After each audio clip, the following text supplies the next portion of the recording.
Law freshman Horacio Atio Castillo had big dreams, but these ended abruptly. His parents found him dead at a Manila hospital in September, his body badly bruised with candle wax drips. The possible culprit, members of the Aegis Juris fraternity, which Atio wanted to join. Police filed murder charges against 18 persons, including John Paul Solano, who promised to tell all. Just yesterday, another main suspect, Ralph Tranquilla, returned to the country from the U.S. Atio's case reopened the debate on the anti-hazing law, and for his family and those of other hazing victims, the long search for justice. This is Newsnight on CNN Philippines. Join me now, the parents of Atio Castillo, Horacio Jr. and Carmina. Welcome to CNN Philippines, Mr. and Mrs. Castillo. Thank you very much for being with us. Can we begin with this? What has the frat Aegis Juris done for Atio? Did they, for example, go to his wake? Did anyone from the frat, whether they are alumni, present members, officials, did they ever reach out to you or speak to you? None. Nothing at all? Nothing at all. Not even after you received that anonymous text message early Monday morning? None. Nothing. How did that make you feel? Angry? I don't know. It seems that everybody went into hiding after what they did to Atio. The UST law school at the time did not also reach out to you, correct? Correct. Because that Monday evening hearing at the Senate, what were your thoughts when you heard Dean Nilo Divina saying that he and one or two other alumni of the frat said that they knew as early as Sunday that a neophyte called Castillo had been killed in hazing rites? We were surprised because at that time we were still looking for our son at that time. we were still roaming the streets of Manila. Sunday, 10 o'clock in the evening, we were still looking for Atio. If you had heard from the law school or from Dean Divina himself, instead of getting that, like we said, that anonymous text message on Monday morning, would you have included him, Dean Divina, I mean, in the charge sheet, or have wanted to include him among those charges? Maybe not. I mean, that is the main reason why you want him included, right? Not really. No, what is Not it? really. Well, what we wanted was for them to Answer our Answer. questions. How come they knew beforehand, before we did? They need to answer our questions. How come they knew? And if we didn't get that anonymous text, our son would still be missing by now. But Dean Divina went to the wake.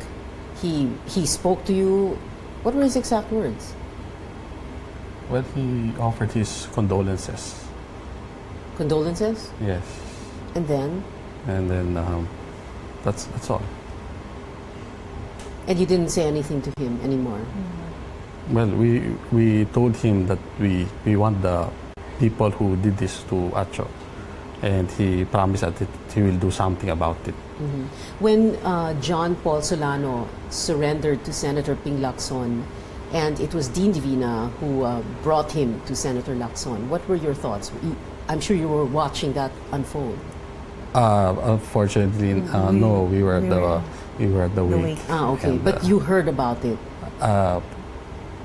we heard that the John Paul Solano surrendered, but we didn't know that he was accompanied by Dean Divina. Okay, so when you heard that John Paul Solano had surrendered, Mrs. Castillo, what were your thoughts? Well, I thought he would shed light what happened, narrate to us what happened to our son. But apparently hanggang ngayon, wala pa siyang sinasubmit na affidavit. Although he did say in that, well, it turned into a press briefing, he did say that he had lied the first time around, and he did say that he went to the frat lab to help revive Atio Castillo. And then he said, he described who brought him to the hospital, etc. Yeah, he Well, I think he was instrumental. If he had spoken and told everything, then it would have been much easier. If he had spoken much earlier also. Yes. Because in his first statement, I think that was about him finding Atio in a place in Tondo. And then eventually he changed his statement that they instead of Bolutondo, they brought him to Chinese General Hospital. Okay, so parang piecemeal release of information from Solano. At the same time, Ralph Trangia, who returned to the country yesterday, well, his lawyers had said that they would be cooperating with the investigation, and they talked about an offer of witness protection. So are you hopeful that they will Well, it depends. shed light? It depends what they know. Yeah. We're hoping they'll say something. At least tell us how my son died. Okay. Well, what do you think of the way things have gone? For one, you said you never heard from the frat, any of its present members or officials, from, well, not very much either from the school, the law school. At the same time, that piecemeal release of information from John Paul Solano, Ralph Trangia quiet, not hearing anything from the frat. What do you think is going on? They're being quiet about it. They're not saying anything. They're being quiet for what? To do what? To say the truth? Are they? Why? Why do you think they're being quiet about it? I don't know, they're maybe trying to evade or ano to, maybe responsibility. I asked earlier about what has the frat done for Atio, and you said you never heard from the frat at any point, at any time. I asked that question because they seem to be supporting at least one of those charged. For example, Attorney Paterno Esmaquel, who is an alumni of the frat, is John Paul Solano's lawyer. What do you think of that? Well, I don't know. Mr. Attorney Esmaquel, well, he's also a member of the Aedes Jewish fraternity, and so is Mr. Solano. Yeah. So naturally, maybe they're helping each other. Okay. But you are aware every step of the way the investigation is going. In other words, like General Coronel and his officers continually update you, and you know exactly what's going on. Yes, so Yes. somehow. And you are satisfied with the way things are going, with how the MPD Yes, is handling we're very this. much satisfied. We're very thankful to them. Okay. Earlier in the first part of the show, and just a while ago, you were saying well, I asked you, you're still shell shocked. You can't really move on. You have not gone back to your daily lives, your regular routine, daily routine. So, what is a day like for you when you get up in the morning? Can you eat? Can you sleep? Are you able to sleep at night, or you just? No, it's parang putol-putol siya. Yeah. Sometimes you get an hour of sleep. Because you're tired lang, yung physical lang, and then you wake up. Ganon? Yeah, like today, I slept for about 30 minutes. I thought it was my normal 8-hour sleep. Oh, okay. Only to find out that it's just a 30-minute nap. Something like that. It's putol-putol. And you, Carmina, ganon din. Yeah, I usually spend time in his room. Then finding myself fall asleep in his bed, and then wake up again, and then start crying, start missing him, and then it's basically that's how. Ayun na, I would wake up around 2 in the morning, and Minnie's not there, so Because you're in Atio's room. She's at Atio's room, and I would find her with a lighted candle on the side and a picture of Atio. You know, every day we still hope that he would come home. Really? Yes. Even if you know that you buried him already. That's right. We're Do you- still waiting for him. Do you, Even our daughter is still waiting for him. do you dream of him?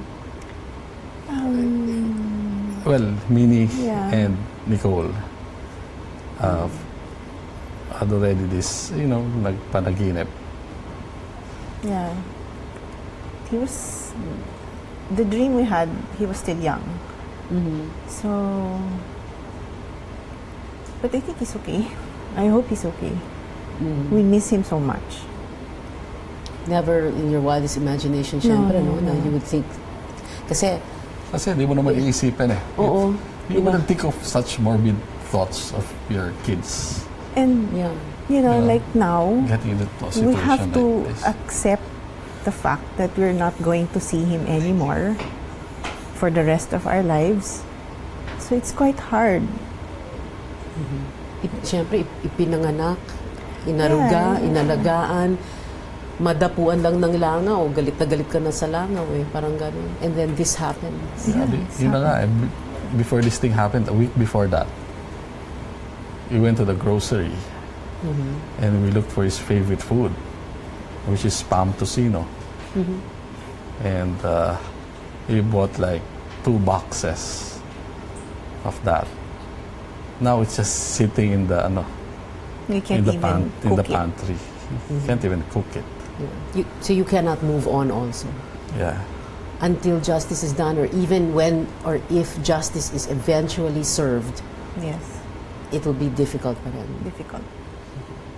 Final words, Carmina first, and then Mr. Castillo.